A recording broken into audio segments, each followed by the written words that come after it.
again. What's that? Oh, you read it and tell it to us. Save the earth. Okay. So may mga sinulat siya sa mga tagkakaprasong papel. How to save the earth. Sige, you read it. Rule number 1. Dispose your garbage properly in trash bins. Wow. Yes, you're right. Next. You say a story about it. Rule number 2. Use reusable and eco-friendly bags. Wow. Rule number 3. Conserve water when taking a bath. Very Rule good. number 4. Don't waste your food when you eat. Rule number 5. What's rule number 7? Dalaglag lang yun, no? Sige, dali.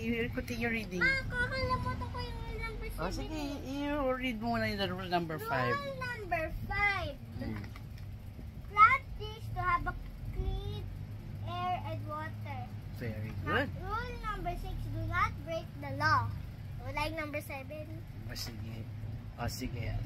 Kasi nasa topic sila ng Save the Earth. So, nagsulat siya ng how to save the earth. Tapos lalagay ko sa labas.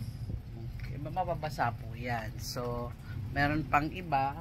Continue doing it later kasi napuno na yung bond paper niya. Okay? Good job, Barella. Good job.